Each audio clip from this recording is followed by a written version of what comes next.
Сегодня замечательный весенний теплый день. Все вокруг преображается после зимней стужи. И особенно приятно наблюдать, как каждый день преображается наша молодая республика, словно для нее всегда весна.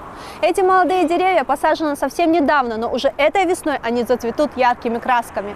А буквально полгода назад на этом месте был большой кирпичный забор. Улица была в 2 раза уже, а парковка и вовсе отсутствовала. Но на сегодня наш регион стремительно растет и развивается. В каждом населенном пункте посажены сады, расширяются улицы и строятся комфортные многоквартирные дома и муниципальные здания.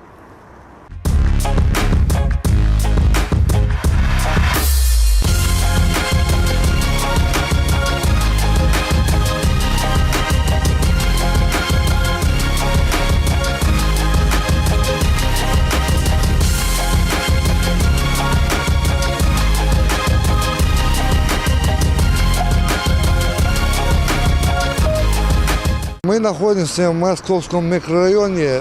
Да, действительно, здесь пару лет назад, скажем, 5 лет назад было состояние довольно-таки плачевное. Но данный микрорайон у нас участвует в инвестиционном паспорте за номером 2, где принято градостроительным советом решение администрации города Назрань перевести этот микрорайон полностью спальный микрорайон многоквартирного сектора и малого предпринимательской деятельности, то есть малого бизнеса. Как вы заметили, здесь уже построены, введены в эксплуатацию многоквартирные 13-этажный дом, где раньше объект ГОВД стоял.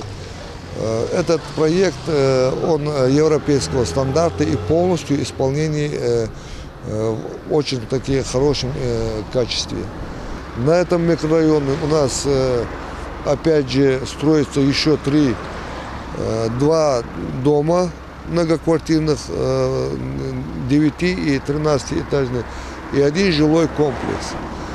Если ранее временам строились дома чисто жилым сектором, то сегодня нами принято решение совмещать малое предпринимательство и то есть жилье. Это, во-первых, дает большие удобства для самой населения, проживающего в этом доме. И плюс мы этим самым ликвидируем вот эти, если раньше мы заметили, пристройки к многоквартирным домам, со всеми нарушениями жилищного законодательства, выходы и обустройство, перевод из квартир на жилое, на нежилое, магазины, то сегодня это прекратилось. То есть принятием такого решения администрации этой самовольной перестройки и нарушения, они прекратились. То есть первый этаж во всех домах, которые строятся в городе Назрань, на сегодняшний день занимает нежилой сектор. Это, опять же, магазины стоматологического, медицинского направления, разного направления малого бизнеса.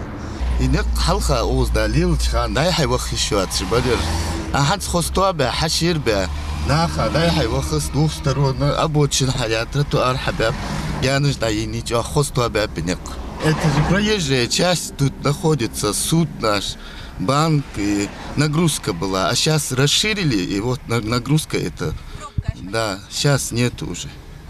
Город вообще твои жлахты, да, долдер твои жлахты, вей мэра, вей президента, халха хандуат самаж дыр, дал яхту бак.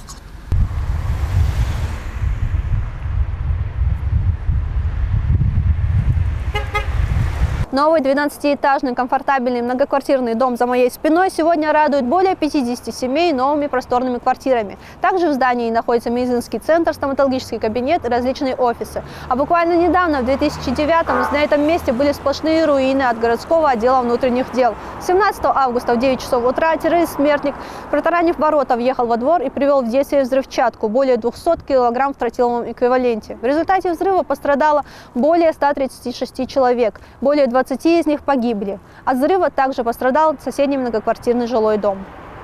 Это 41-й дом, который в те события пострадали. Пострадал он где-то довольно-таки хорошо, но несущие конструкции Министерство строительства дало свое заключение, что несущая конструкция не пострадала и дом к сносу не подлежал. Такого заключения не было, что он пригоден к восстановлению.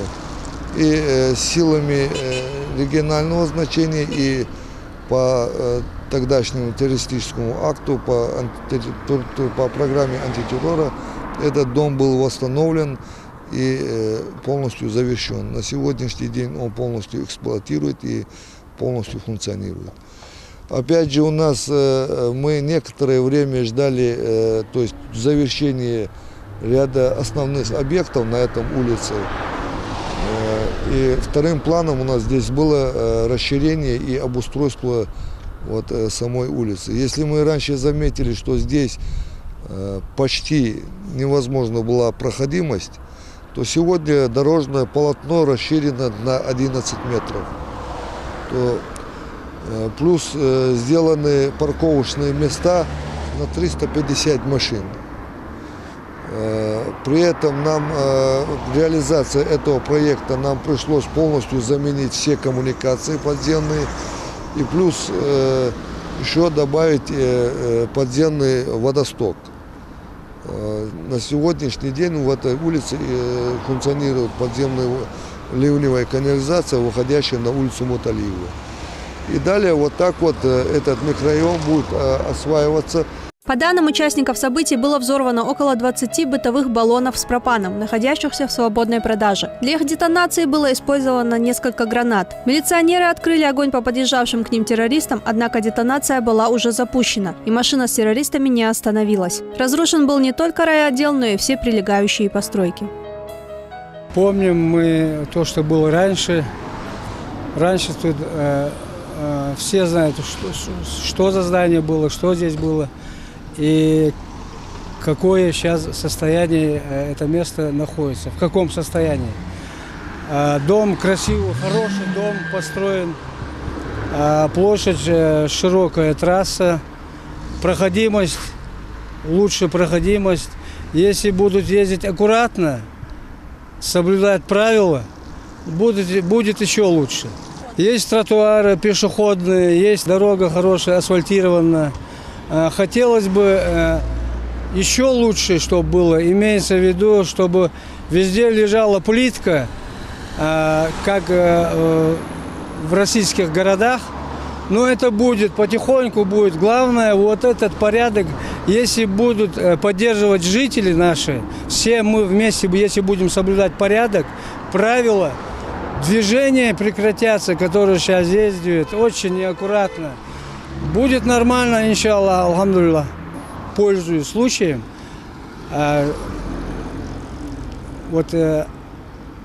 желать нашим жителям Республики Ингушетия быть сплоченнее, быть порядочнее и придерживаться порядку. Но не раз эту стабильность пытались нарушить силовыми методами. Но наше сплоченное общество не только выстояло, но и созидает, несмотря ни на что. Сегодня на этом перекрестке в Назране ничто не препятствует движению автотранспорта. Автомобилисты, как и пешеходы, спокойно пересекают территорию и направляются по своим делам. Ничего не напоминает уже о тех событиях 2004 года в ночь на 22 июня, когда этот перекресток был одним из мест ожесточенных боев. Со слов очевидцев, нападавшие были в камуфляжной форме, аналогичной той, которую носят федеральные структуры. Они останавливали транспорт и требовали предъявить документы. Тех, кто предъявлял документы силовых структур, расстреливали на месте. В результате нападения боевиков на Ингушетию погибло 93 человека. Большинство из них, 67 человек, составляют сотрудники правоохранительных органов. Главной целью блицкрига было взорвать здания всех силовых структур Ингушетии и убить глав силовых ведомств. Увы, удалось многое из задуманного. В ту ночь атаки боевиков подверглись практически все населенные пункты Ингушетии. Нападавшие развернули блокпосты как на этом посту, так и здесь, в самом центре Назрани.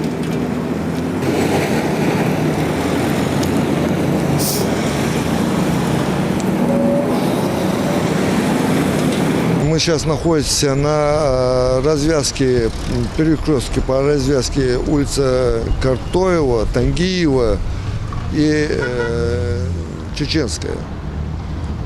То есть если раньше здесь была просто шла развязка дороги Тангиево-Картоево, то сегодня, как мы видите, здесь как образовались новая инфраструктура объектов. Это, скажем, новый рынок, рынок Ковчег, то появилась необходимость создать круговое движение и далее вниз по улице Картоева провести развязку улиц, чтобы жителям города было поудобнее ездить на автотранспорте, да и в целом для удобства населения города.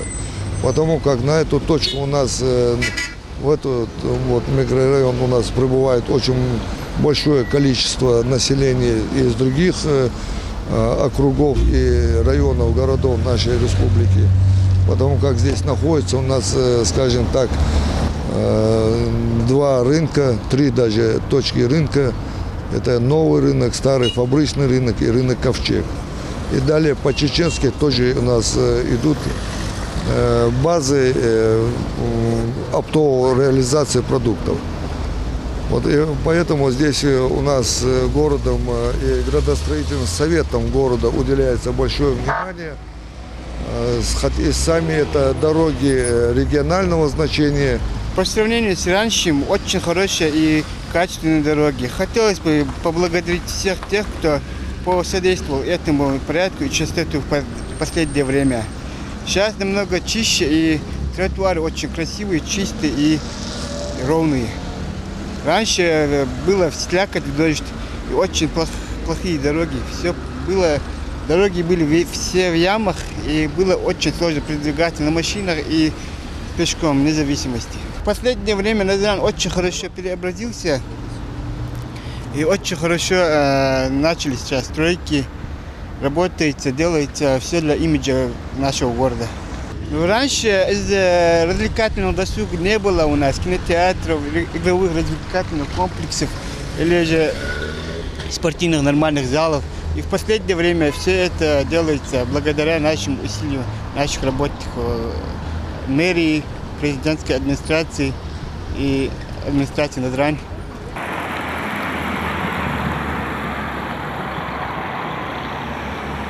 Совсем недавно на этой территории за забором с колючей проволокой располагался пограничный отряд, который не раз подвергался нападениям боевиков. А теперь это элитный жилой комплекс, 9 этажей с улучшенной планировкой квартир, закрытая территория, собственная парковка и развитая инфраструктура города. Одной из целей нападения боевиков в 2004 году был и 137-й погранотряд в Назрани. Здание гарнизона обстреляли из гранатомета. Предположительно, огонь велся из недостроенного дома напротив погранчасти. В результате боя 1 офицер погиб, 4 военнослужащих были ранены.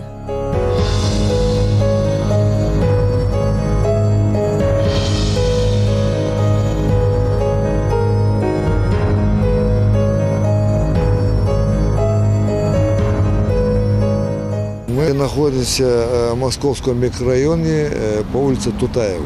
Ранее здесь стояло помещение пограничной части, тоже которое подвергло в свое время антитеррористическим нападениям. За нашей спиной сейчас тоже по инвестиционной площадке администрация города строится на инвестиционных началах жилой комплекс с подземной парковкой, с детским садом на 80 мест. Проект разработан в Санкт-Петербурге. Дано на этот комплекс архитектурное заключение и Санкт-Петербурга, и города Назрань. Где-то с полгода комплекс будет закончен, и люди получат свои комфортные квартиры. Мне что еще хочется сказать, что подобного комплекса у нас еще здесь же рядом строится, где ранее стоял аварийно-19-й дом, опять же таким же подземным паркингом и с детским садом. Вы знаете, очень приятно, конечно, что республика развивается, что у нас строятся такие современные дома, у нас новые здания строятся, появляются торговые центры, появляется опять-таки много жилых домов, очень красивых, интересных. Действительно хочется, чтобы наша республика и экономически развивалась, и чтобы Города чистые, уютные более стали. Ну, очень приятно. По сравнению с обстановкой, которая была несколько лет назад, действительно стало более спокойнее. Прекратились какие-то перестрелки, прекратились похищения людей. Радует, да, то, что в последнее время у нас много строительств, да, в республике, короче, много рабочих мест образовалось, короче, улицы расширяются, короче, порядка больше стало, строят красивые здания на главных улицах, короче, достопримечательности, аллеи славы, парки, много развлекательных комплексов для детей, там, хоккейные, спортивные площадки. Желаю жителям нашей республики, чтобы братские узы, короче, стали крепче. Долбарца Болб, если у нас будет сплоченность, короче, и республика будет намного сильнее, короче, развиваться, короче, и, не знаю, все будет хорошо у нас. За последний год в Назране ввели в эксплуатацию новые медицинские образовательные учреждения. Так, в мае 2017 года начала функционировать детская республиканская клиническая больница. На первом этаже разместили сразу 3 отделения – приемная, травматологическая и клинико-диагностическую лабораторию. Этажом выше лор-отделение и детская хирургия. Здесь, по последнему слову техники, оборудованы 1 большая и 2 малые операционные. На входе в каждую из них установили бесконтактные двери для стерильности, чтобы после обработки рук специальным раствором не касаться стен и других предметов. В сегодняшнем мире все зависит и от рук врачей, но и от той техники и технологии, которые есть в его распоряжении. Здесь очень много молодых докторов, очень много тех ребят, которые еще только учатся, и даже есть подрастающее поколение, которые, как нам кажется, хотят быть врачами. И это замечательно, потому что здоровье нации – это самый главный показатель уровня жизни населения. Поэтому я желаю всем добра, счастья и здоровья. Оперативные вмешательства здесь проводят не только ингушские медики, но и врачи из ведущих клиник страны. Впрочем, не меньше радуют и врачи из Республиканского перинатального центра, которые открыли в июне прошлого года. В торжественной церемонии приняли участие заместитель полпреда президента страны в СКПО, министр здравоохранения России и другие почетные гости. У нас есть все, дорогие друзья, чтобы здесь рождались здоровые дети, даже рожденные с низкой массой тела по каким-то обстоятельствам, которыми сталкиваются мама и папа этого еще нерожденного ребеночка. От всей души вас еще раз поздравляю, желаю вам всего самого доброго и успехов нашему перинатальному центру. Я уверен, что это праздник и для мужчин, и ингушетии. Почему? Потому что в этом храме будет сохраняться здоровье ваших любимых, которые будут вам приносить и выносить из данного храма новых членов вашей семьи, новых членов вашей республики и Российской Федерации. Дай Бог вам всем здоровья крепкого, успехов в вашей нелегкой, но очень нужной работе. Также, благодаря усердию главы региона, в Назране один за другим открываются так необходимые нам школьные и дошкольные учреждения. Помогла перейти на односменный режим обучения открывшаяся в мае 6-я Насыркортовская школа, разгрузив несколько школ в Назране. Мне нравится все.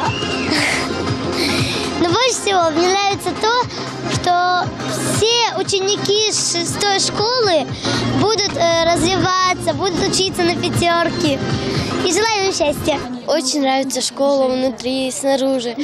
Ее построили рядом с нами. Не надо будет в 10-ю школу переходить через трассу. Образовательное учреждение построено за короткий срок. Левое крыло занимают классы для младшего звена и игровые комнаты, правое для старшеклассников. Большой актовый зал с внушительной сценой и вместимостью более 200 человек. Для книголюбов предусмотрен просторный читальный зал, рядом с которым расположено книгохранилище. А в День Конституции страны в Назране открыли еще одну школу.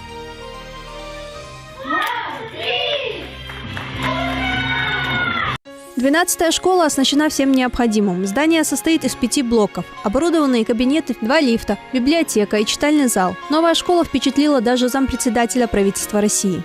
Замечательная школа. И еще раз говорю, для нас такой маленький, небольшой храм науки – это огромный, я не знаю, там бальзам для всей страны, для всего государства российского. Поэтому, когда такое качество, мы всегда переживаем только за наполнение этого прекрасного храма большими или качественной системой образования. Но когда такие замечательные ученики, я сам большой, школа живет своими учениками. Я считаю, что с такими потрясающими учениками, я думаю, что это лучшая школа, одна из лучших школ у нас на территории Северного Кавказа. Несомненно, из стен этих школ выйдут смышленые, достойные сыны и дочери своего народа, которые в будущем станут светилами науки. Но мы должны понимать, что такое светлое будущее возможно лишь совместными усилиями. Я прошу всех жителей, чтобы молодежь, особенно молодежь, чтобы они ценили. Они не знают сейчас, они сейчас не знают, но чтобы они ценили нашу республику, людей вообще, чтобы уважали, были друг другу любезнее,